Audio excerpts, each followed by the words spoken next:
नमस्कार। वेलकम है एक बार फिर से आप सभी का।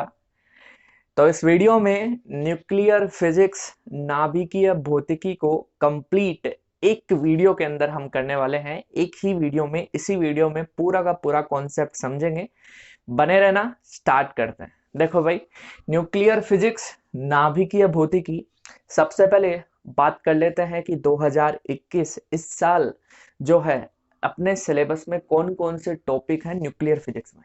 क्योंकि बहुत से टॉपिक हट गए हैं, तो सबसे पहले बात कर लें कि कौन कौन से वो टॉपिक हैं जो कि अपने को पढ़ने होते हैं। और आई होप कि आपने पढ़े भी होंगे। ठीक है, क्योंकि वन शॉट आप देख रहे हो तो इसका मतलब ये है कि आप पहले पढ़ चुके हो। रिवीजन वीडियो है एक तरह से।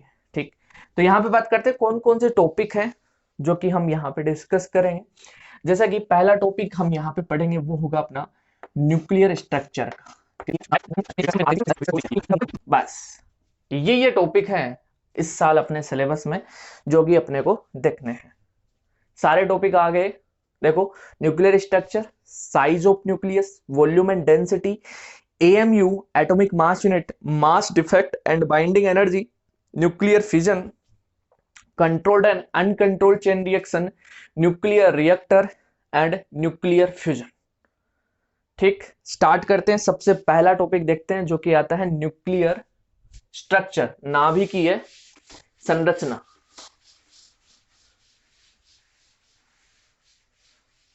पहला टॉपिक न्यूक्लियर स्ट्रक्चर, नाभिकीय संरचना।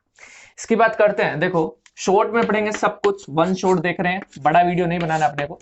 न्यूक्लियर स्ट्रक्चर, नाभिकीय संरचना। बात करें किसी एलिमेंट की, कोई भी एलिमेंट जो होगा, एलिमेंट कोई भी तत्व, उसको रिप्रेजेंट कैसे करेंगे, उसका सिंबल क्या होगा, ZXA। ये सिंबल होगा ZXA, ये उसका सिंबल होगा। जहां पे Z क्या हो जाएगा, Z मेरा हो जाएगा proton number, proton number, proton की संख्या। ए क्या होगा, ए मेरा होगा मास नंबर।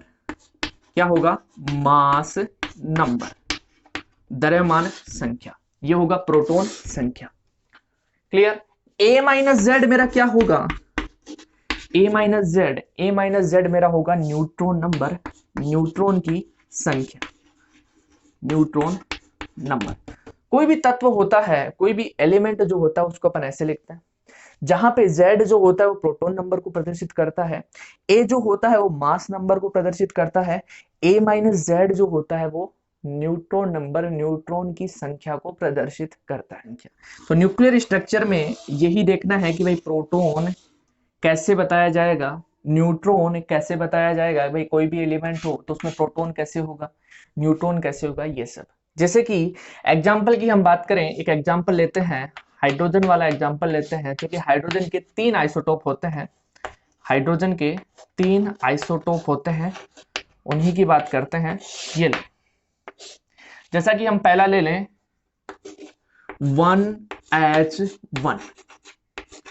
एक ये होता है समस्थान, एक आइसोटोप होता है। एक होता है 1H2, एक होता है 1H3। इसे बोलते हैं ड्यूटेरियम, इसे बोलते हैं ट्राइटियम। ठीक, प्रोटियम, ड्यूटेरियम, ट्राइटियम। तो 1H1 में यहां पे बात करें कि भाई Z क्या, Z यानी प्रोटॉन नंबर जो होगा 1, न्यूट्रॉन नंबर क्या 1 माइनस 1 यानी 0। तो न्यूट्रॉन कितना होता है, 0। यहां पे बात करें प्रोटॉन कितना, Z is equal to P, proton हो गया 1, न्यूट्रॉन कितना 2 माइनस 1, 1 हो गया। क्लियर। 1s3 में बात करें प्रोटॉन कितना, Z is equal to P, और प्रोटॉन यहां पे हो गया 1, न्यूट्रॉन कितना 3 माइनस 1, 2 हो गया। क्लियर। तो ऐसे प्रोटॉन, न्यूट्रॉन, ये सब चीजें हम निकालते हैं, जो कि बेसिक है। यहाँ पे अभी न्यूक्लियर स्ट्रक्चर में हम उसका बेसिक देख रहे हैं कि भाई Z क्या होता है, A क्या होता है, A माइनस जेड क्या होता है, ये सब चीजें हम यहाँ पे निकाल सकते हैं। क्लियर। ये एलिमेंट, ये एग्जाम्पल। इसके बाद में जैसे बात करेंगे भाई प्रोटॉन का मास कितना होता है, न्यूट्रॉन का मास कितना होता है, इसकी भी बात कर लेते हैं। देखो,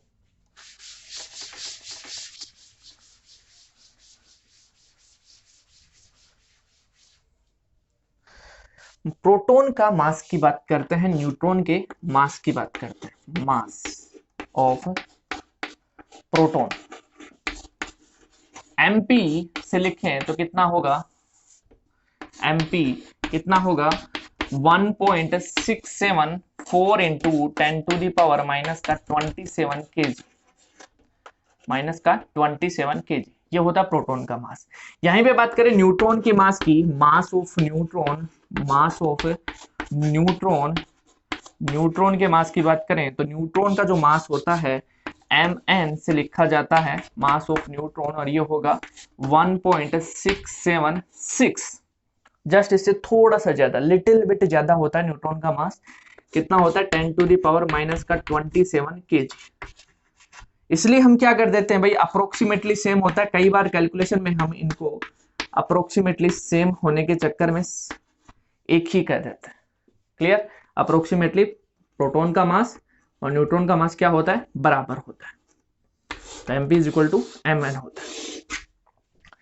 यहीं पे चार्ज की बात करें तो प्रोटॉन का जो चार्ज होता है वो कितना होगा, प्रोटॉन का जो चार्ज होगा, जो इलेक्ट्रॉन पे चार्ज होता है वही होता है, बस पॉजिटिव होता है, यानी 1.6 into 10 to the power minus का 19 कूलम होता है।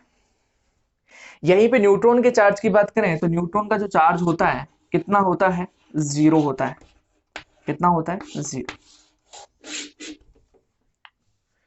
क्लियर, तो ये था भाई न्यूक्लियर स्ट्रक्चर में प्रोटॉन न्यूट्रॉन कैसे निकालते हैं, प्रोटॉन का मास क्या होता है, न्यूट्रॉन का मास क्या होता है। प्रोटॉन न्यूट्रॉन का मास लगभग सेम होता है, समान होता है, इसलिए कई बार हम इसको समान लेके चलते हैं।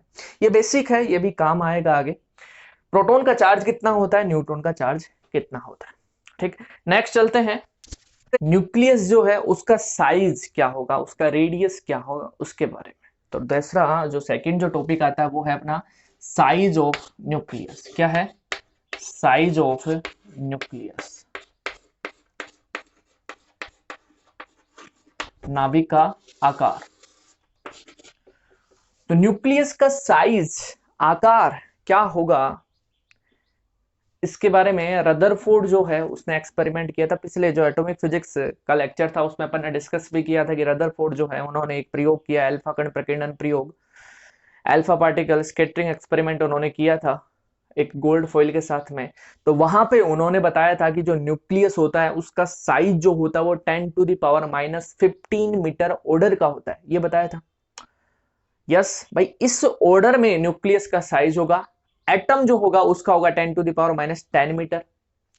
तो वहीं से उसका एविडेंस लेके, उसको सोचते हुए वहां से रेडियस निकाली गई न्यूक्लियस की। वह न्यूक्लियस का रेडियस क्या होगा, वो आएगा आर नोड ए की पावर 1/3।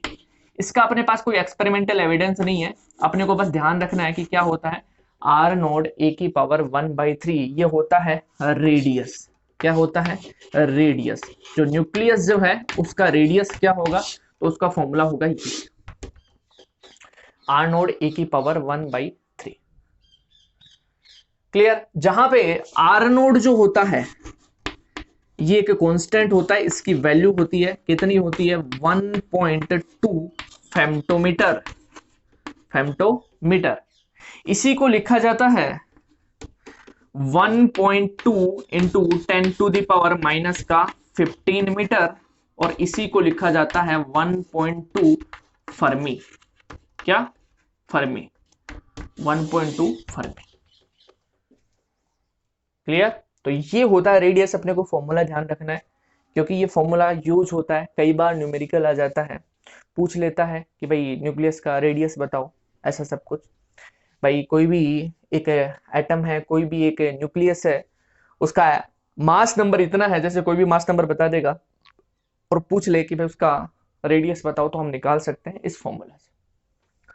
क्लियर, यहीं पे सेकंड टॉपिक देख लेते हैं जो कि होता है वॉल्यूम का, किसका, वॉल्यूम का, आयतन का।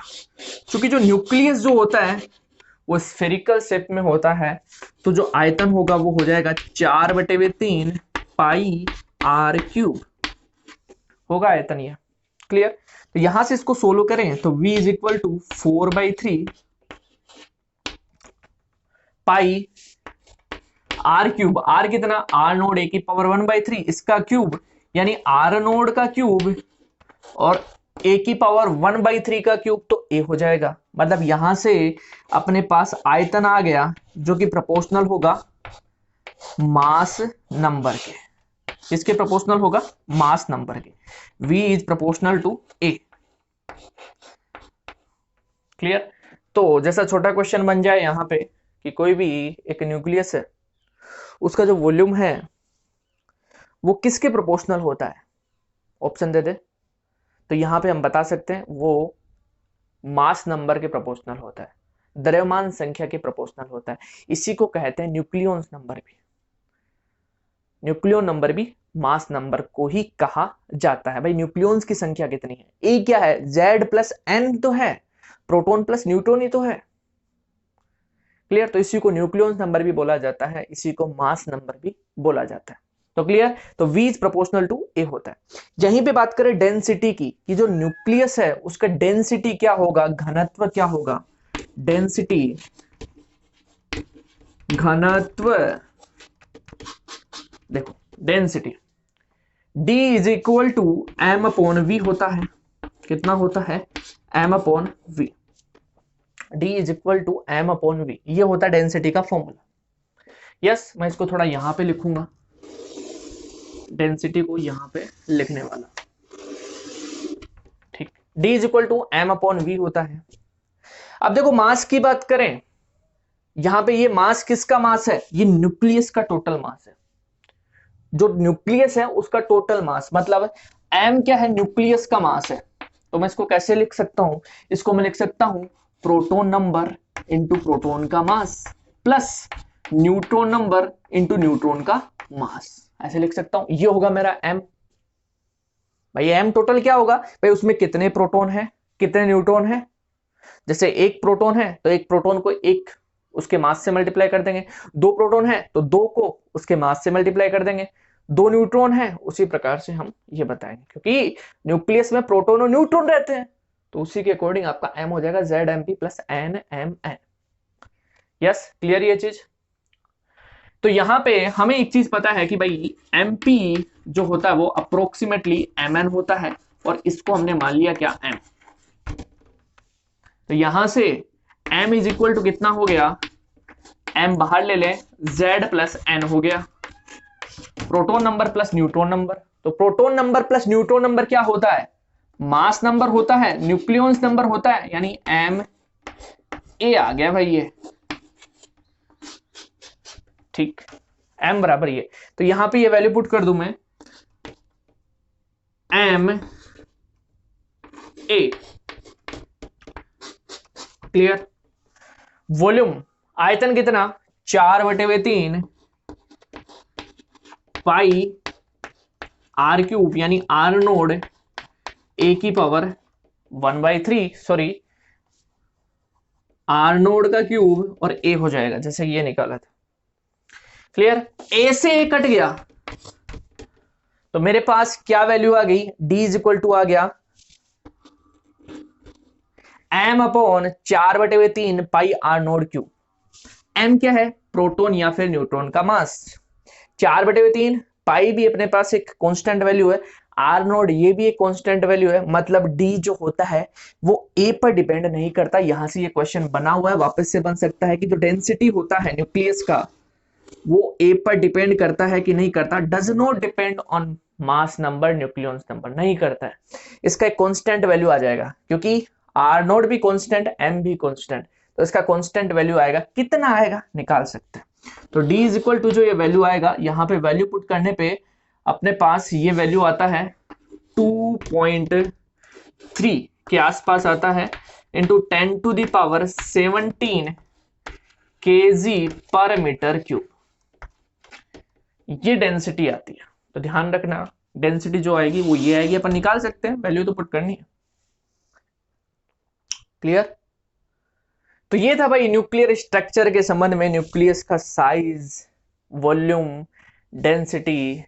ठीक, न्यूक्लियर स्ट्रक्चर कैसा होता है, किसी एलिमेंट में प्रोटॉन कैसे बताते हैं, न्यूट्रॉन कैसे बताते हैं, ये इसका बेसिक बेसिक पार्ट है। यहाँ बेसिक से जो क्वेश्चन पूछ सकता है वो मैंने आपको बता दिया कि भाई डेंसिटी से रिलेटेड क्वेश्चन पूछ सकता है, रेडियस से रिलेटेड क्वेश्चन पूछ सकता है, वॉल्यूम से रिलेटेड क्वेश्चन पूछ सकता है। क्लियर। नेक्स्ट चलते हैं अगले टॉपिक की ओर, जो कि आता है एटॉमिक मास यूनिट। क्या आता है? एटॉमिक मास यूनिट, परमाणु द्रव्यमान मात्रक।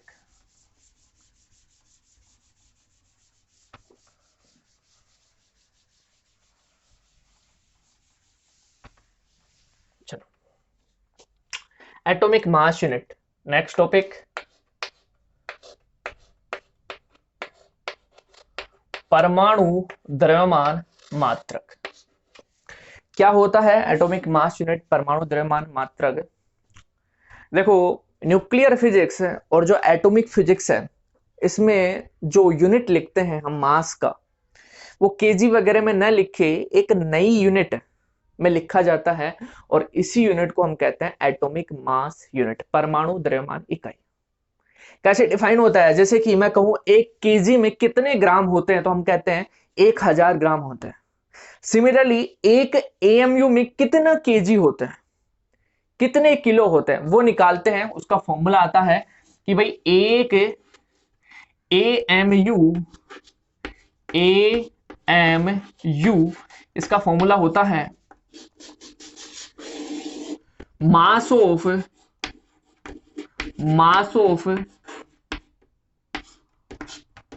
C12 6C12 atom. कार्बन 12 का द्रव्यमान, परमाणु द्रव्यमान, ध्यान, एटम का मास, न्यूक्लियस का मास नहीं, एटम का मास। Clear, upon 12।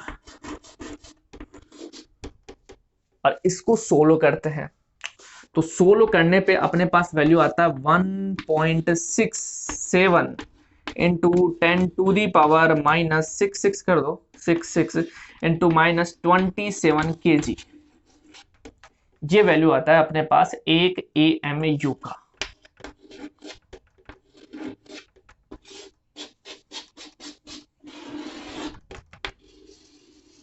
एक AMU का वैल्यू याद है 1.66 into 10⁻⁻27 kg।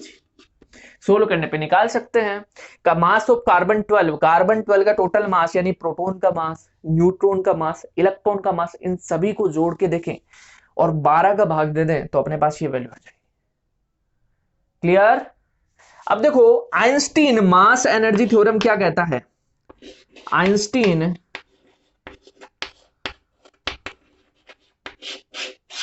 Mass energy theorem क्या कहता है? मास एनर्जी थ्योरम या मास एनर्जी फॉर्मूला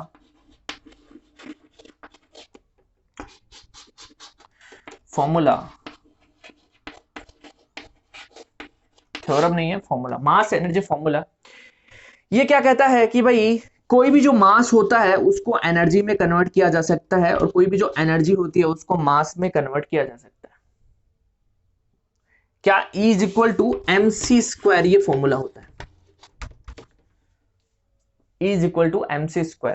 तो एक AMU के इक्विवेलेंट कितना एनर्जी होगा निकाल सकते हैं क्या? निकाल सकते हैं। कैसे? m की जगह 1 AMU कर दें, c की जगह 3 इंटू 10⁸ मीटर पर सेकेंड, और उसका स्क्वायर कर देंगे।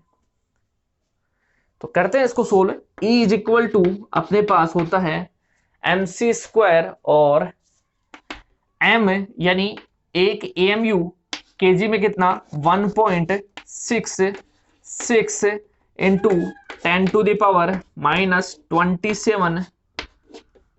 क्लियर। मल्टीप्लाई 3 इंटू 10⁸ मीटर पर सेकेंड का स्क्वायर। अब इसको सोल्व करते हैं। सोल्व करने पे वैल्यू जो आएगी वो अपने पास जूल में आएगी, क्योंकि एनर्जी का यहाँ पे यूनिट जो ले रहे हैं अपन MKS में ले रहे हैं या SI में ले रहे हैं, तो उसका जो यूनिट आएगा वो जूल में आएगा। और इस जूल को हम इलेक्ट्रॉन वोल्ट में कन्वर्ट करें तो 1.6 इंटू 10⁻⁻19 कूलम का भाग देंगे। भाग देने पर अपने पास जो वैल्यू आएगी वो आएगी 931 131.5 मेगा इलेक्ट्रॉन वोल्ट, जिसे अप्रोक्सीमेटली 931 मान लिया जाता है। क्लियर? तो ये होता है एनर्जी, ऊर्जा। एनर्जी का formula E equal to mc² से एनर्जी आ जाता है 931.5 मेगा इलेक्ट्रॉन वोल्ट। तो ये अपने पास एनर्जी आ जाती है किसके इक्विवेलेंट? एक AMU के इक्विवेलेंट एनर्जी कितनी आती है? 931.5 मेगा इलेक्ट्रॉन वोल्ट। क्लियर ये चीज? नेक्स्ट आगे चलते हैं। AMU के बाद में अपने पास नेक्स्ट टॉपिक आता है जो कि है मास डिफेक्ट, द्रव्यमान क्षति।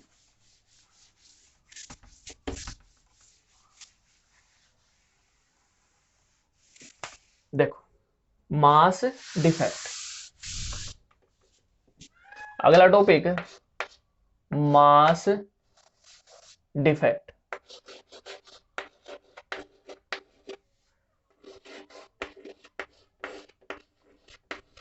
द्रव्यमान क्षति। देखो क्या चीज है मास डिफेक्ट,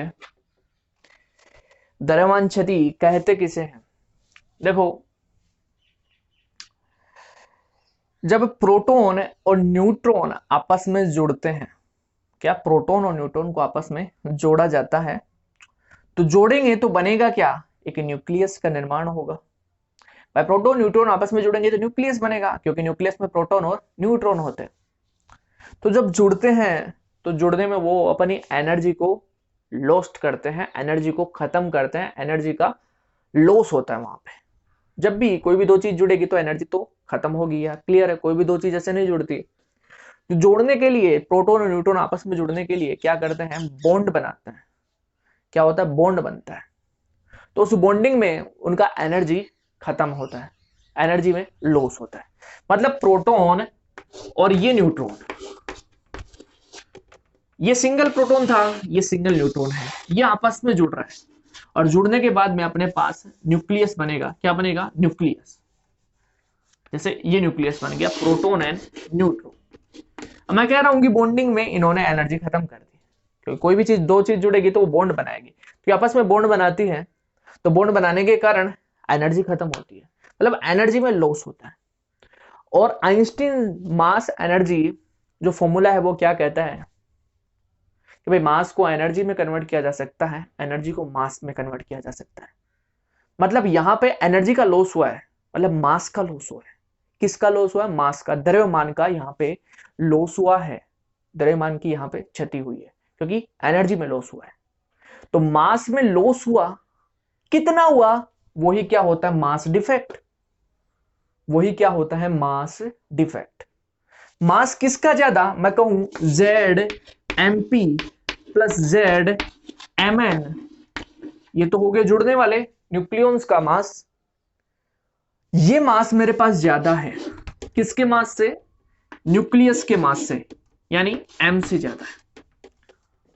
क्यों ज्यादा है? क्योंकि ये यहां पे बॉन्ड बनाए इन्होंने, तब इसके अंदर एनर्जी खत्म हुई। एनर्जी मतलब मास का लॉस हुआ, मास का डिफेक्ट हुआ।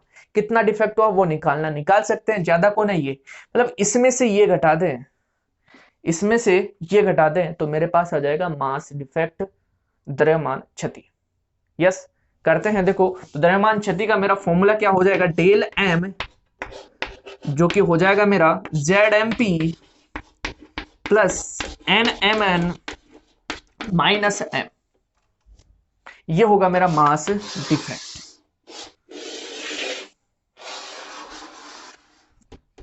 द्रव्यमान क्षति। क्लियर? अब यहीं पे बात करते हैं बाइंडिंग एनर्जी की। किसकी? बाइंडिंग एनर्जी की, बंधन ऊर्जा की। क्या होगी बाइंडिंग एनर्जी? एक ऐसी एनर्जी जो न्यूक्लियॉन्स को बाउंड करके रखती है, बांधे रखती है, वो क्या कहलाती है? Binding energy.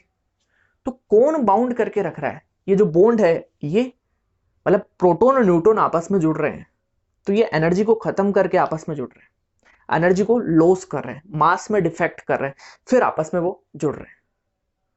तो उन्होंने अपनी एनर्जी कहां पे लगाई? जुड़ने में। तो कौन सी एनर्जी उनको बाउंड करके रख रही है? जो जुड़ के जो बॉन्ड बना है वो एनर्जी, और उस एनर्जी को अपन क्या कहते हैं? Binding energy. तो उसको डिफाइन कैसे कर सकते हैं? मतलब हम उसको ऐसे डिफाइन करते हैं, न्यूक्लियॉन्स को जोड़ने के लिए नेसेसरी एनर्जी बाइंडिंग एनर्जी। या फिर ऐसे करें, न्यूक्लियस को ब्रेक करने के लिए, तोड़ने के लिए कितने एनर्जी की जरूरत है? बाइंडिंग एनर्जी होगा। क्लियर? भाई एक नाभिक है, उसको तोड़ने के लिए कितनी एनर्जी की जरूरत है, कितनी एनर्जी की आवश्यकता है, क्या कहलाएगा? बाइंडिंग एनर्जी कहलाएगा। Energy required to break a nucleus is called binding energy, क्योंकि उस एनर्जी के साथ में वो जुड़े हैं, वो बाइंडिंग एनर्जी हो जाएगी। क्लियर? तो यहां पे वो क्या होगी भाई? भाई जुड़े हैं, किस एनर्जी से जुड़े? मास डिफेक्ट करके जुड़े। मतलब हम कह सकते हैं कि डेल्टा एम मास डिफेक्ट हुआ है, डेल्टा एम मास डिफेक्ट हुआ है, और उसके उसके इक्विवेलेंट एनर्जी जो होगी वही क्या होगी? बाइंडिंग एनर्जी होगी। मतलब मैं बाइंडिंग एनर्जी को लिखूं तो मैं लिखूं EB is equal to delta M C square. ये हो जाएगा मेरा binding energy, delta M C square. Clear हुआ कैसे? भाई डेल्टा एम यहां पे मास डिफेक्ट हुआ, मतलब जो आपस में जुड़े तो उन्होंने, उनका एनर्जी खत्म हुआ। एनर्जी खत्म हुआ मतलब मास डिफेक्ट हुआ, मास में उनका लॉस हुआ। तो मास लॉस के इक्विवेलेंट ही आपका क्या होता है? Energy. Einstein mass energy theorem यही तो कहता है कि मास को आप एनर्जी में कन्वर्ट कर सकते हो, एनर्जी को मास में कन्वर्ट कर सकते हो। तो उसी के अकॉर्डिंग भाई इतना मास का डिफेक्ट हुआ जुड़ने पे, इतना मास का डिफेक्ट हुआ जुड़ने पर। क्लियर? तो उस मास के इक्विवेलेंट जो एनर्जी होगी वो बाइंडिंग एनर्जी होगी। तो ईबी कितना हो गया? Delta M C square. तो ये हो जाते हैं यहां पे बाइंडिंग एनर्जी। क्लियर? ये प्रोटॉन ये न्यूट्रॉन आपस में जुड़ा, proton neutron, Z plus Z is greater than M, ये आ गया मास डिफेक्ट। मतलब न्यूक्लियॉन्स आपस में जुड़े, जुड़ने पे इन्होंने क्या किया भाई?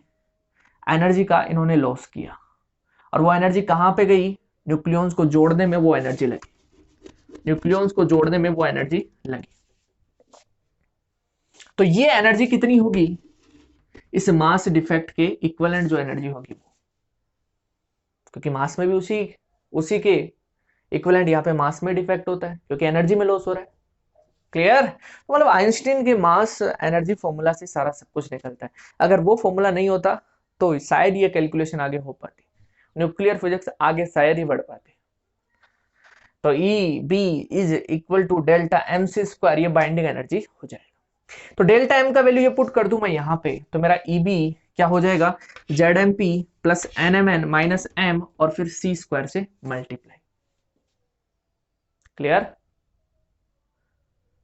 ओके, तो नेक्स्ट चलते हैं नेक्स्ट टॉपिक की ओर, मास डिफेक्ट, बाइंडिंग एनर्जी। और अब अपना टॉपिक आता है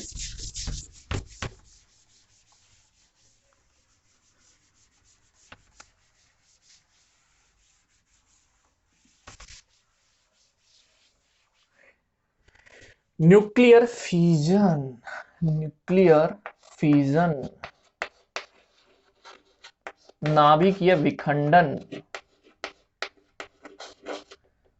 क्या है न्यूक्लियर फ्यूजन? नाभिक का टूटना, नाभिक का टूटना, विखंडित होना, क्या कहलाएगा? न्यूक्लियर फ्यूजन कहलाएगा। तो इसके लिए एक्सपेरिमेंट किया गया, एक हैवी न्यूक्लियाई लिया गया, यूरेनियम का न्यूक्लियाई, और उस न्यूक्लियाई पे ओटो हान एंड स्ट्रासमैन ने क्या किया? न्यूट्रॉन को फायर किया। और कैसे न्यूट्रॉन लिए? थर्मल न्यूट्रॉन, उसको फायर किया। और फायर करने पे देखा कि जो यूरेनियम है दो इंटरमीडिएट न्यूक्लियाई में टूट गया, दो मध्यवर्ती नाभिकों में टूट जाता है, और उसी के साथ में कुछ न्यूट्रॉन भी बाहर निकलते हैं। और इसी रिएक्शन को आगे जाके नाम दे दिया गया नाभिकीय विखंडन। नाभिक का टूटना, नाभिक का विखंडित होना नाभिकीय विखंडन कहलाता है। दो इंटरमीडिएट न्यूक्लियस। क्या किया इन्होंने कि भाई यूरेनियम का न्यूक्लियस लिया, यूरेनियम, और यूरेनियम 235, 92 यूरेनियम 235, और इस पर न्यूट्रॉन को फायर किया गया, न्यूट्रॉन की बमबारी की गई, न्यूट्रॉन की बौछार की गई। ठीक, 0 और 1, ये लो, क्लियर। तो देखा कि भाई ये यूरेनियम दो नाभिकों में टूट गया। लेट सपोज कि एक तो हो गया बेरियम, एक हो गया Kr, और साथ में कुछ न्यूट्रॉन भी निकला। वापस से एक रिएक्शन हुई, वापस से बेरियम बना, Kr का एक आइसोटोप बना, और वापस से न्यूट्रॉन बना। तो कई सारे यूरेनियम अलग अलग यहाँ पे इंटरमीडिएट न्यूक्लियाई बनते हैं। जैसे एक बार बन गया जीनोम, और यहाँ पे आएगा Sr, और वापस से न्यूट्रॉन बाहर निकल गया। ऐसे कई रिएक्शन आएंगे। कई रिएक्शन में ये इस प्रकार से दो इंटरमीडिएट न्यूक्लियाई में टूट जाता है। इसी को अपन कह देते हैं नाभिकीय विखंडन, न्यूक्लियर फिजन। तो यहां पे इसको बैलेंस कर लेते हैं। ये हो गया 56 बेरियम 144, और ये हो गया 36, और यहां पे प्लस 20 N1 ले लेते हैं, तो ये 89 लू, 89 तो नहीं होगा, 90 लेने पे होगा, 90, क्योंकि कितना हो गया 90 लेने पे, ये 4 और 2 6, 35 और 1 36, तब जाके 236 होगा। 6 6 12, ये रिएक्शन होगी। ठीक, एक बार आ गया जैसे 56 बेरियम 144 और 36 क्रिप्टोन 89, और यहां पे 3 न्यूट्रॉन बाहर निकल गए। क्लियर।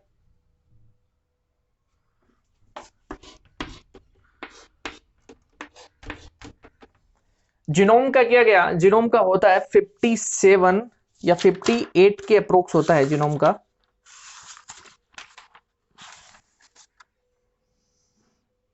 जीनोम होता है 54, सॉरी कितना होता है 54। ठीक, 54, और यहां पे हो जाता है ये 140। क्लियर। इसके बाद में हम बात करें यहां पे, ये 92 होना चाहिए, तो ये हो गया 8, 38। क्लियर। और वापस से यहां पे 2 न्यूट्रॉन निकल गए। ठीक, और यहां पे आ जाता है 94। 94 होने पे हो गया क्या, 2 4 6, ये हो गया। तो ये रिएक्शन बन जाती है, अलग अलग रिएक्शन आती है, ऐसे आगे कंटिन्यू रिएक्शन होते रहती है। क्लियर। ये जीनोम 54 और 38, 92, क्लियर। 140 एंड 94, ये हो गया अपने पास 4 और 2 6, यानी 236 हो गया। क्लियर। तो ये कहलाता है न्यूक्लियर फ्यूजन, नाभिकीय विखंडन। इसमें एनर्जी निकलता है, बहुत ज्यादा एनर्जी निकलता है। ठीक, लेट यहां पे क्यों एनर्जी निकल गया, और ये जो एनर्जी निकलता है इसको अपन निकाल सकते हैं। कैसे निकालेंगे, वही तरीका, बाइंडिंग एनर्जी के थ्रू। भाई यहां पे से इसमें से इसके मास को घटाएंगे c² से मल्टीप्लाई करके, तो अपने पास एनर्जी आ जाएगा, भाई इतना एनर्जी निकला है। भाई उस मास डिफेक्ट के इक्विवेलेंट कितना एनर्जी होगा वही। तो ये जो एनर्जी आता है, ये एनर्जी आता है यहां पे कितना, अप्रोक्स 200 मेगा इलेक्ट्रॉन वोल्ट। ये एनर्जी आता है यहाँ पे। इसको जब सोलो करते हैं तो 200 मेगा इलेक्ट्रॉन वोल्ट एनर्जी आता है। ये अपना एग्जाम्पल भी है बुक में, क्वेश्चन है ऐसा कैसा कि यूरेनियम का जब विखंडन हुआ, फ्यूजन हुआ, टूटा, ब्रेक हुआ, तो कितना एनर्जी निकलता है, निकाल के बताओ। ये रिएक्शन है, निकाल सकते हैं उसमें। भाई यहाँ के मास में से यहाँ का मास घटा देते हैं, और घटाने के बाद में कितना मास डिफेक्ट आता है उसके कंपेयर में एनर्जी निकाल लेते हैं 931.5 मेगा इलेक्ट्रॉन वोल्ट से मल्टीप्लाई करके। क्लियर। सारा का मास दिया होता है, एएमयू में दिया होता है, उसी के कंपेयर में अपन निकालते हैं। क्लियर। तो ये है भाई नाभिकीय विखंडन, जिसमें एनर्जी कितनी निकलती है, 200 मेगा इलेक्ट्रॉन वोल्ट अप्रोक्स, इतनी एनर्जी निकलती है। ध्यान रखना है ये चीज। आगे चलते हैं चेन रिएक्शन की ओर, श्रृंखला अभिक्रिया की ओर।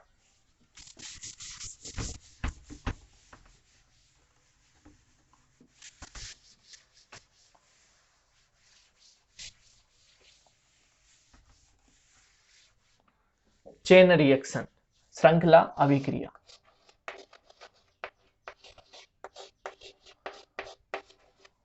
जो कि दो टाइप की होती है, कंट्रोल्ड एंड अनकंट्रोल्ड, उसी का यहाँ पे स्टडी करेंगे। चेन रिएक्शन क्या होती है, जैसे कि यहां पे देखा अपन ने कि यूरेनियम जो है, इस यूरेनियम पे न्यूट्रॉन को फायर किया गया। किसको फायर किया गया? न्यूट्रॉन को। फिर ये यूरेनियम दो इंटरमीडिएट न्यूक्लियर में टूटा, और इसी के साथ में यहां पे लेट सपोज कि दो न्यूट्रॉन भी निकल गए। कितने न्यूट्रॉन? दो।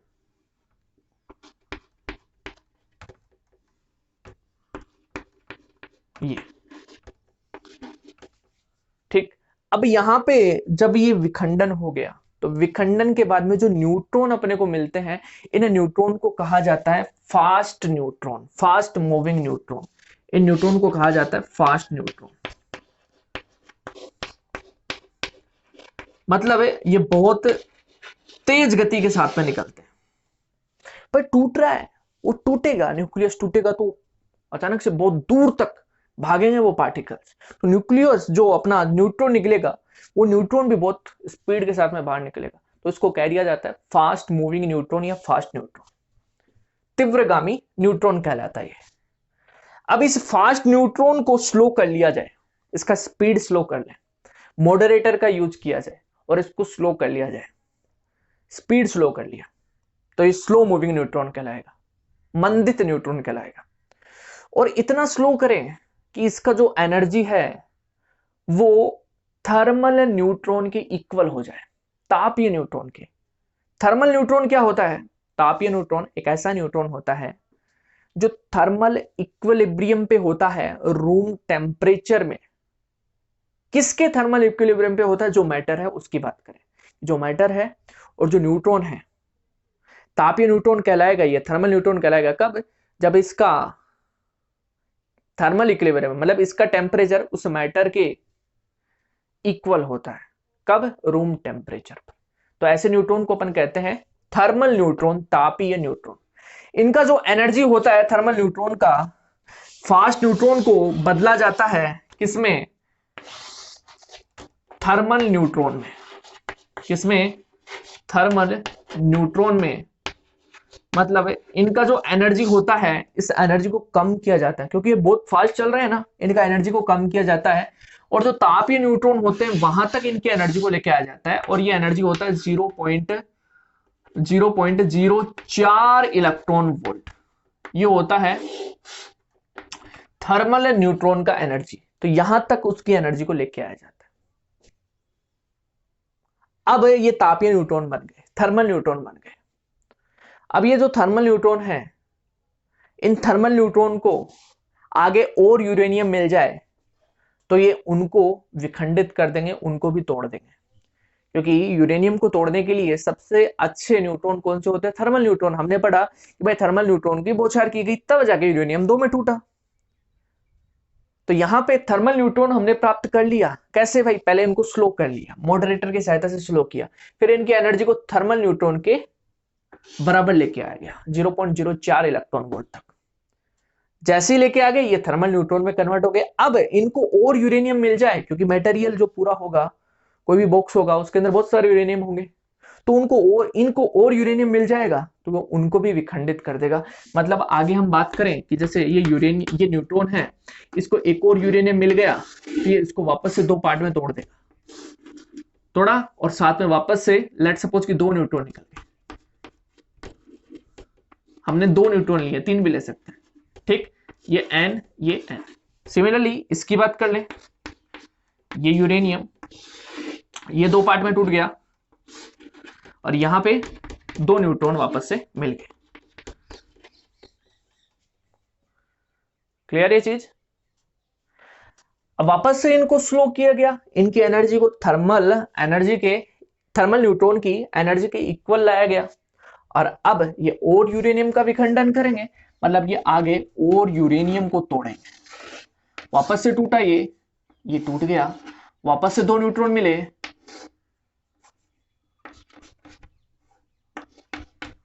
ये न्यूट्रॉन, ये न्यूट्रॉन। क्लियर? वापस से ये भी इधर ऐसे तोड़ेगा भाई, क्लियर है? ये न्यूट्रॉन कहां पे जाएगा? तो ये यहां से वापस से बन गया और वापस से न्यूट्रॉन अपने को मिल गए। क्लियर। यहां पे ये भी ऐसे ही काम करेगा,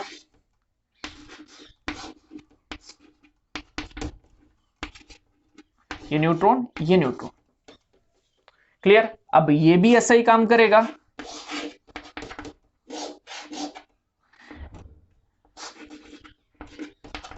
ये न्यूट्रॉन, ये न्यूट्रॉन। इस प्रकार से अपने पास एक चेन सी बन गई, और इसी को क्या कहते हैं, चेन रिएक्शन कहा जाता है, श्रृंखला अभिक्रिया कहा जाता है। क्लियर। ये चेन रिएक्शन दो टाइप की होती है। कितने टाइप की, दो टाइप की, controlled and uncontrolled chain reaction, controlled and uncontrolled chain reaction. देखते हैं, इसको मैं मिटाता हूं अभी, देखो।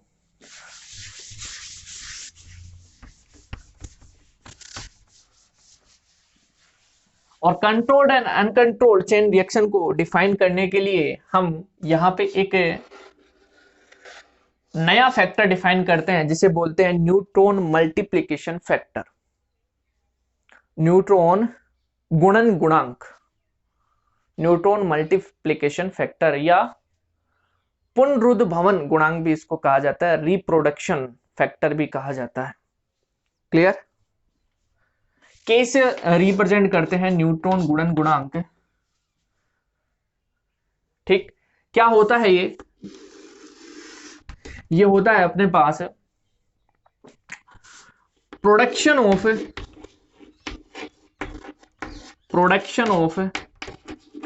Neutrons, production of neutrons upon loss of neutrons, loss of neutrons.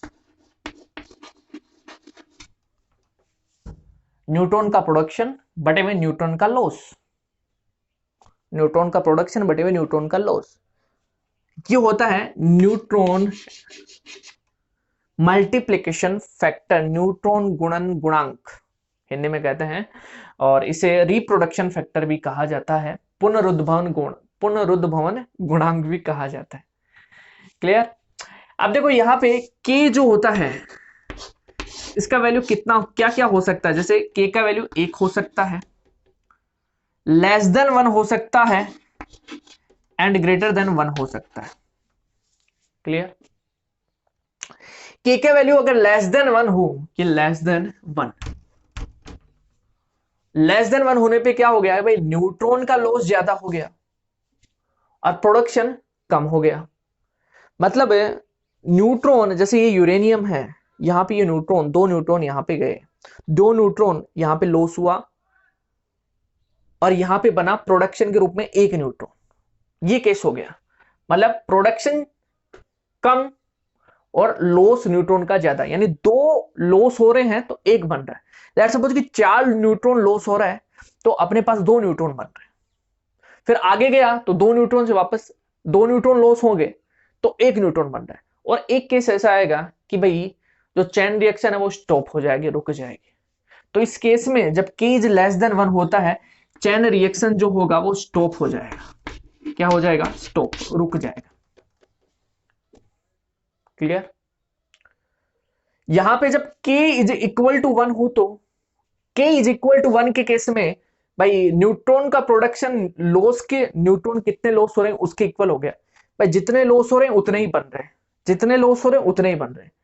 तो ऐसी रिएक्शन को कहा जाता है कंट्रोल्ड रिएक्शन। कैसी रिएक्शन कहा जाता है, कंट्रोल्ड चैन रिएक्शन, नियंत्रित श्रृंखला अभिक्रिया, जितने जा रहे हैं उतने ही बन रहे हैं। k इज ग्रेटर देन 1 हो, तो k इज ग्रेटर देन 1 होने के केस में आपका न्यूट्रॉन्स का प्रोडक्शन ज्यादा हो गया और लॉस कम हो गया। मतलब 2 लॉस हो रहे हैं तो 4 बन रहे हैं, फिर 4 लॉस हो रहे हैं तो 8 बन रहे हैं। तो उस केस में न्यूट्रॉन की संख्या बढ़ती जा रही है। न्यूट्रॉन की संख्या बढ़ती जा रही है, मतलब जो चैन रिएक्शन है वो अब कंट्रोल नहीं होगा, बहुत बढ़ जाएगा यार। इतने सारे न्यूट्रॉन हो जाएंगे, आगे आगे जनरेशन जैसे जैसे जाएगी वैसे वैसे न्यूट्रॉन की संख्या बढ़ती जाएगी। मतलब जो चैन रिएक्शन हो जाएगा वो अनकंट्रोल्ड हो जाएगा। कैसा हो जाएगा, अनकंट्रोल्ड। तो यहां पे मैं लिखूं ये अनकंट्रोल्ड चैन रिएक्शन होगा। कंट्रोल्ड चेन रिएक्शन का यूज किया जाता है, मतलब K इज इक्वल टू 1 हो, मतलब जितना लॉस हो रहा है उतना ही प्रोड्यूस हो, ऐसी जो रिएक्शन होती है इसका यूज किया जाता है न्यूक्लियर रिएक्टर में। किसमें? न्यूक्लियर रिएक्टर में, नाभिकीय भट्टी में। K इज ग्रेटर देन 1 हो, अनकंट्रोल्ड चेन रिएक्शन कहलाती है, और इसका यूज किया जाता है भाई एटम में, एटॉमिक बम में, सॉरी एटॉमिक बॉम्ब में, परमाणु बम में। अनकंट्रोल्ड बढ़ते जा रहे हैं भाई, फटाफट फटाफट फटाफट फटाफट, पूरा अनकंट्रोल, कंट्रोल ही नहीं, न्यूट्रॉन न्यूट्रॉन न्यूट्रॉन न्यूट्रॉन बाहर निकलेंगे, तबाही हो जाएगी एक तरह से, परमाणु बम फूट जाएगा। तो परमाणु बम में अनकंट्रोल्ड चेन रिएक्शन का यूज किया जाता है, मतलब वहां पे परमाणु बम में कुछ ऐसा सिस्टम तैयार किया जाता है कि हर जनरेशन में न्यूट्रॉन की संख्या बढ़ती जाती है, तो उसका विस्फोट बहुत तगड़ा वाला होता है। क्लियर? आगे चलते हैं। ये था भाई चेन रिएक्शन, और चेन रिएक्शन में न्यूट्रॉन मल्टीप्लिकेशन फैक्टर और उसी के according controlled and uncontrolled chain reaction.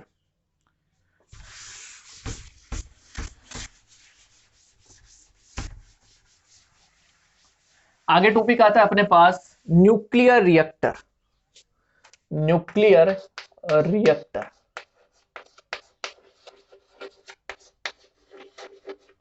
नाभिकीय भट्टी। ठीक, क्या होता है न्यूक्लियर रिएक्टर, बात करते हैं इसकी। देखो न्यूक्लियर रिएक्टर हमें यहां पे पढ़ना है न्यूक्लियर रिएक्टर के संबंध में कि भाई न्यूक्लियर रिएक्टर में क्या होता है, इसका स्ट्रक्चर क्या होता है, इसका वर्किंग क्या है, ये सब चीजें हमें पढ़ना होती है यहाँ पे। तो सबसे पहले हम बात करते हैं इसके स्ट्रक्चर की। किसकी? स्ट्रक्चर की। तो इसके स्ट्रक्चर में मेन 4 पार्ट होते हैं, 5 पार्ट होते हैं, 5 पार्ट। कौन कौन से होते हैं? एक पार्ट तो होता है फ्यूल, भाई ईंधन के रूप में क्या चीज ले रहा है। एक होता है मॉडरेटर, भाई मॉडरेटर के रूप में क्या चीज लिया जा रहा है। ठीक, मॉडरेटर को हिंदी में कहते हैं मंदक। एक होता है कूलेंट, शीतलक के रूप में क्या लिया जा रहा है। ये पार्ट हैं, इसके स्ट्रक्चर के पार्ट है। एक होता है आपके पास है कंट्रोलर, ठीक, नियंत्रक। एक होता है आपके पास प्रिजर्वेटिव वॉल्स,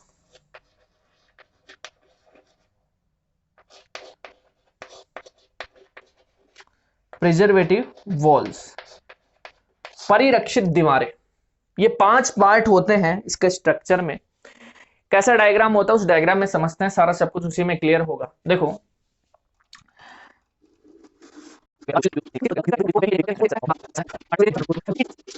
मेरे पास फ्यूल है, क्या है? फ्यूल यानी यूरेनियम। ठीक, ये क्या है मेरे पास? ये है मेरे पास मॉडरेटर,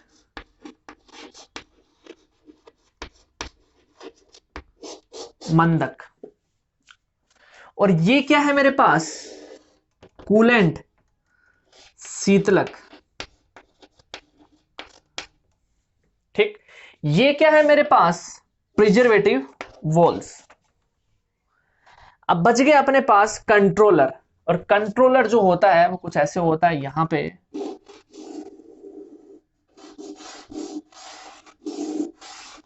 कंट्रोलर के रूप में कैडमियम की छड़ों का यूज किया जाता है। ये होता है कंट्रोलर।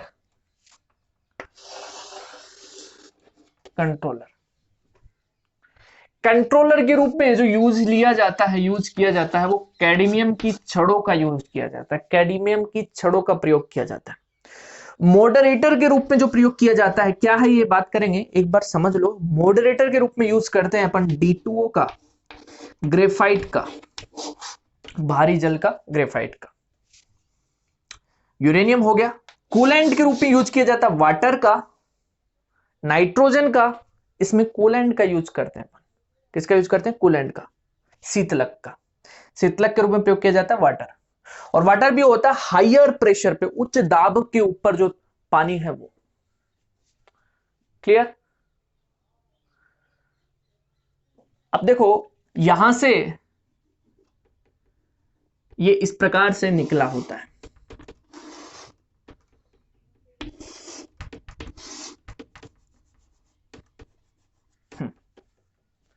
क्लियर?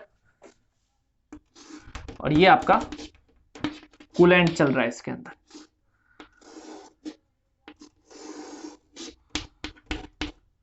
और यहां पे होता है हीट अब्जॉर्बर, हीट को अब्जॉर्ब करने वाला,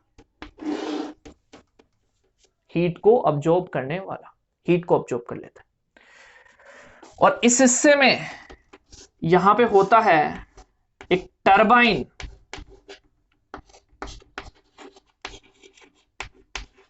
बस इतना बहुत है। ये सारा इसका स्ट्रक्चर होता है। अब इसके बारे में समझते हैं। देखो क्या होता है, जैसे ही अपने को रिएक्शन स्टार्ट करना है उसके लिए क्या करते हैं, कैसे सब कुछ किया जाता है।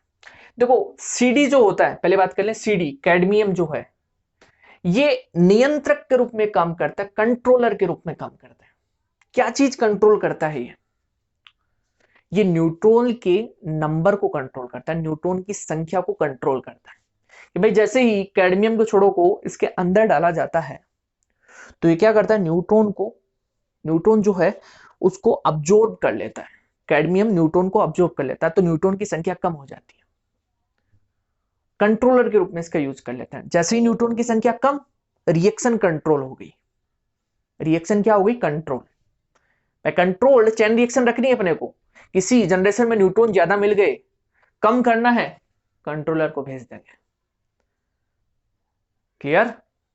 चलो बात करते हैं मॉडरेटर की। मॉडरेटर जिसे हिंदी में कहते हैं मंदक, ये क्या करता है, मॉडरेटर जो आपका फास्ट मूविंग न्यूट्रॉन, क्या होगा भाई, न्यूट्रॉन यहां पे इससे यूरेनियम से टक्कर करेगा, क्रिया करेगा, रिएक्शन करेगा और रिएक्शन के बाद में फास्ट मूविंग न्यूट्रॉन निकालेगा। तो जो फास्ट मूविंग न्यूट्रॉन मिलते हैं, इन फास्ट मूविंग न्यूट्रॉन को स्लो करने के लिए किसका यूज करेंगे, मॉडरेटर का। हमने पहले भी बात की थी। और मॉडरेटर के रूप में D2A या ग्रेफाइट का यूज किया जाता है। ये इसको फास्ट मूविंग को स्लो मूविंग में कन्वर्ट करते हैं, फिर इसका एनर्जी थर्मल न्यूट्रॉन के इक्विवेलेंट लेके आते हैं। फिर ये आगे और विखंडन कर लेंगे, यही फास्ट मूविंग न्यूट्रॉन जो होंगे स्लो मूविंग में बदले, फिर थर्मल में हो गए तो थर्मल में बदलने के बाद में आगे और टक्कर करेंगे, आगे और रिएक्शन करेंगे, वापस से ये रिएक्शन चलता रहेगा। क्लियर? कूलेंट, कूलेंट शीतलक, हिंदी में कहते हैं शीतलक। वाटर का यूज करते हैं अपन, हायर प्रेशर पे वाटर का यूज करते हैं। ये क्या करता है वाटर, ये यहां पे रिएक्शन हुआ, रिएक्शन के बाद में यहां पे बहुत सारा हीट निकलेगा, क्योंकि विखंडन हो रहा है तो ऊर्जा निकलेगी, वो ताप के रूप में होगा और उस ताप को ये जो वाटर है ये अब्जॉर्ब कर लेता है। और अब्जॉर्ब करके यहां पे इसको हीट अब्जॉर्बर के थ्रू हीट निकाला जाता है, इसका यहां से पूरा हीट ले लिया जाता है और उस हीट को स्टीम में बदला जाता है। और टरबाइन का यूज करते हुए इस एनर्जी का यूज किया जाता है, इलेक्ट्रिकल वे में यूज किया जाता है। मतलब ये जो अपने पास स्टीम एनर्जी मिली, पहले यहां से न्यूक्लियर एनर्जी, और न्यूक्लियर एनर्जी को कन्वर्ट किया गया स्टीम में, और ये स्टीम से बदल गया इलेक्ट्रिकल में। मतलब न्यूक्लियर एनर्जी को इलेक्ट्रिकल एनर्जी में कन्वर्ट कर लिया जाता है, किसके माध्यम से, न्यूक्लियर रिएक्टर के माध्यम से। क्लियर हुआ? गर्म हुआ, ये हीट ली, हीट अब्जॉर्ब हुई, हीट को स्टीम बना, स्टीम से फिर टरबाइन चला के उसको इलेक्ट्रिकल एनर्जी में कन्वर्ट कर लिया। क्लियर? तो ये होता है पूरा का पूरा प्रोसेस। अब देखो स्टार्टिंग से करते हैं क्या क्या होता है। इसमें क्या होता है भाई, पहले न्यूट्रॉन टक्कर करता है। क्या करते हैं, पहले कैडमियम के छड़ों को बाहर खींचा जाता है, तो न्यूट्रॉन क्या करते हैं, निकलते हैं, और ये न्यूट्रॉन टक्कर करते हैं यूरेनियम की छड़ों से। टक्कर करने के बाद में यूरेनियम फास्ट मूविंग न्यूट्रॉन बाहर निकालता है, साथ में दो इंटरमीडिएट न्यूक्लियाई में टूट जाता है। तो जो फास्ट मूविंग न्यूट्रॉन बनते हैं उनको किसका यूज करके मॉडरेटर का यूज करके स्लो मूविंग में बदला जाता है और फिर थर्मल न्यूट्रॉन में बदला जाता है। वापस से ये विखंडन करते हैं और ये रिएक्शन चलता रहता है। जैसे किसी जनरेशन में न्यूट्रॉन की संख्या ज्यादा हो जाती है, कैडमियम की छड़ों को वापस से अंदर डाला जाता है। ये क्या करता है, उन न्यूट्रॉन को अब्जॉर्ब कर लेता है और वो रिएक्शन कंट्रोल हो जाती है। अब पूरे रिएक्शन के दौरान एनर्जी निकलती है, उस एनर्जी को अब्जॉर्ब कर लेता है ये कूलेंट और इस हीट को स्टीम में कन्वर्ट करते हुए इलेक्ट्रिकल एनर्जी में कन्वर्ट कर लिया जाता है टरबाइन का यूज करते हुए। क्लियर? ठीक, तो ये चीज clear, fuel clear, moderator clear, coolant clear, controller clear, preservative valves. ये वाल्स क्या होती हैं? इन्हें परिरक्षक दीवारें कहा जाता है या परिरक्षक के रूप में काम में लिया जाता है। कंक्रीट वॉल्स, क्या है ये? कंक्रीट वॉल्स, कंक्रीट वॉल्स, परिरक्षक दीवारें। ये क्यों यूज में ली जा रही है? देखो, ये रिएक्शन जो हो रहा है इसके बाद में बहुत ज्यादा गर्मी निकलेगी, बहुत ज्यादा ताप बाहर दिखेगा, ताप बाहर निकलेगा बहुत ज्यादा, और बहुत सी रेडियो एक्टिव रेडिएशन बाहर निकलेगी। तो बाहर जो काम कर रहे हैं कर्मचारी, उन कर्मचारियों को इससे बचाने के लिए यहाँ पे ये वाल तैयार किया जाता है, ये दीवार तैयार की जाती है और ये कंक्रीट की होती है, सीमेंट की। बस यही है न्यूक्लियर रिएक्टर। क्लियर? आगे चलते हैं।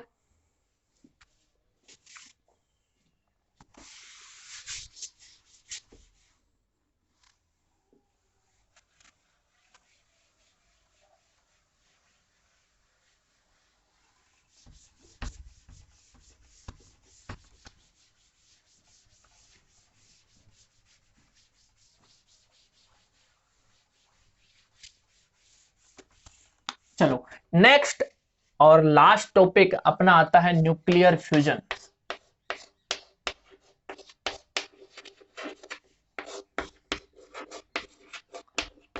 नाभिकीय संलयन। क्या होता है नाभिकीय संलयन? फ्यूजन, मतलब टू लाइटर न्यूक्लियाई फ्यूज होते हैं और फ्यूज होके एक लार्जर न्यूक्लियाई का निर्माण करते हैं, बनाते हैं। तो ये प्रोसेस क्या कहलाता है? न्यूक्लियर फ्यूजन कहलाता है, नाभिकीय संलयन कहलाता है। मतलब हल्के नाभिकों को जुड़ना और बड़े नाभिक का बनना। बहुत तगड़ा प्रोसेस है, ऐसे नहीं होता ये भाई, ऐसे थोड़ा ना जुड़ जाएंगे यार, जुड़ने में बहुत मेहनत लगती है। एक न्यूक्लियस दूसरे न्यूक्लियस के साथ में जुड़ेगा, एक न्यूक्लियस दूसरे न्यूक्लियस के साथ में जुड़ेगा। एक न्यूक्लियर दूसरे न्यूक्लियर के साथ में जुड़ने के लिए बहुत सामर्थ्य लेना पड़ेगा, बहुत ज्यादा ताकत लगानी पड़ेगी। क्योंकि भाई जैसे न्यूक्लियस में प्रोटॉन न्यूट्रॉन है, इसमें भी प्रोटॉन न्यूट्रॉन है, तो उस पर चार्ज प्लस, इस पे भी चार्ज प्लस, आपस में जब पास आएंगे तो प्लस प्लस के बीच में लगेगा रिपल्सन फोर्स, तो रिपल्सन फोर्स लगेगा जो कि उसको दूर भेजेगा, तो और उनको जुड़ना है पास में। तो इसके लिए क्या करें, थोड़ा सा यहां पे गति बढ़ा दें, काइनेटिक एनर्जी बढ़ा देते हैं। जैसे काइनेटिक एनर्जी बढ़ाएं, इतना बढ़ाएं कि वो जो रिपल्सन फोर्स है उसको खत्म करके न्यूक्लियस के पास चला जाए। तो जैसे पास चला जाएगा, न्यूक्लियर फोर्स काम करने लग जाएंगे और उसके बाद में एक नया न्यूक्लियाई का निर्माण हो जाएगा और वो बड़ा न्यूक्लियाई होगा। तो लाइटर न्यूक्लियाई मिलके एक हैवी न्यूक्लियाई का निर्माण करते हैं। ये प्रोसेस क्या कहलाता है? न्यूक्लियर फ्यूजन कहलाता है, न्यूक्लियर फ्यूजन। फॉर एग्जाम्पल हम बात करते हैं जैसे 1H2 प्लस 1H2, ये दो हाइड्रोजन है आपस में जुड़ रहे हैं, और जुड़ने के बाद में जैसे इसने बना लिया 1H3 प्लस 1H1, ये बना लिया, और साथ में यहां पे एनर्जी निकलेगा, Q1 ले लिया इसको। अब जैसे 1H3 वापस से 1H2 से रिएक्शन करे तो क्या बनेगा भाई? जैसे बन गया 2He4 बन गया, क्या बन गया? 2He4 प्लस 1H1 बन गया, 2He4 plus 1H1, 2He4 plus 1H1, 3 2 5, 2 और 1 3 हो गया। तो अरे 1 और 1 2 ही है ये, तो ऐसे तो बनेगा नहीं।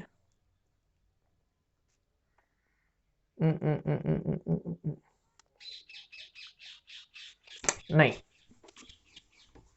1H1 नहीं बनेगा, तो 2He4 के साथ में क्या बनना चाहिए, 0N1, यहाँ पे न्यूट्रॉन बन गया, प्लस Q2 एनर्जी निकल गया। अब इन दोनों को अगर ऐड कर दें तो अपने पास हो गया क्या कि भाई 1H2 1H2 1H2, तीन अपने पास हाइड्रोजन हो गए, ड्यूटेरियम हो गए तीन, और फिर बाद में यहां पे 1H3 से 1H3 कट गया और यहां पे बन गया 2He4, 2He4 और 2He4 plus 1H1 plus 0N1 और Q1 प्लस Q2 होगा, यानी टोटल Q आ गया। इन दोनों को अगर ऐड कर दें तो यहां से क्या क्लियर हुआ, तीन हाइड्रोजन के न्यूक्लियाई आपस में जुड़ के एक हीलियम के न्यूक्लियाई का निर्माण कर रहे हैं, और यहां पे ये एनर्जी निकलेगा। इस एनर्जी को अपन निकाल सकते हैं, और ये एनर्जी आता है लगभग 21.7 मेगा इलेक्ट्रॉन वोल्ट के आसपास, ये एनर्जी आता है। ये होता है आपका न्यूक्लियर फ्यूजन। अब देखो, न्यूक्लियर फ्यूजन के अंदर नाभिक के विखंडन में 200 मेगा इलेक्ट्रॉन वोल्ट निकल रही थी, और यहां पे निकल रही इतनी, और मैं ये चीज कह रहा हूं कि न्यूक्लियर फ्यूजन में ज्यादा निकलती है और न्यूक्लियर फ्यूजन में कम निकलती है। नाभिक के संलयन में अभिक्रिया बहुत ज्यादा, ये सन जो स्टार वगैरह है, तारे हैं, सूर्य, वहां पे होती है, बहुत अधिक टेम्परेचर की जरूरत होती है इसको न्यूक्लियर फ्यूजन को बनाने के लिए, और इसमें बहुत ज्यादा एनर्जी निकलता है। अब बात आती है यार यहाँ पे तो कम दिख रहा है, ज्यादा कैसे? पर किलोग्राम की दृष्टि से देखें भाई, पर किलोग्राम यूरेनियम ले और पर किलोग्राम अपन हाइड्रोजन ले लें, तो उसके अकॉर्डिंग देखें तो ये एनर्जी लगभग 4 टाइम्स या 8 टाइम्स ज्यादा होता है, 4 गुना ज्यादा होता है, लगभग 4 टाइम्स, 8 टाइम्स नहीं होता, 4 गुना ज्यादा होता है। ये अपना न्यूमेरिकल है, जैसे न्यूक्लियर फ्यूजन का जो टॉपिक है इसी के नीचे एक न्यूमेरिकल है ऐसा कैसा, जिसमें न्यूक्लियर फ्यूजन यही एग्जांपल दे रखा है, कितना एनर्जी निकल रहा है ये पूछा है, पर किलोग्राम कितना निकलता है ये पूछा है। सिमिलरली यूरेनियम का एक ऐसा ही एग्जांपल है जिसमें पूछा पर किलोग्राम कितना निकल रहा है। तो यहां पे पता चलता है कि पर किलोग्राम ये एनर्जी ज्यादा निकलता है, लगभग 4 गुना ज्यादा होता है, कितना, 4 टाइम्स ज्यादा होता है, यस 4 टाइम्स ज्यादा होता है। तो ये था भाई आपका चैप्टर न्यूक्लियर फिजिक्स, इस साल यही था अपने सिलेबस में जो कि अपन ने डिस्कस कर लिया है। ओके, तो मिलते हैं नेक्स्ट वीडियो में।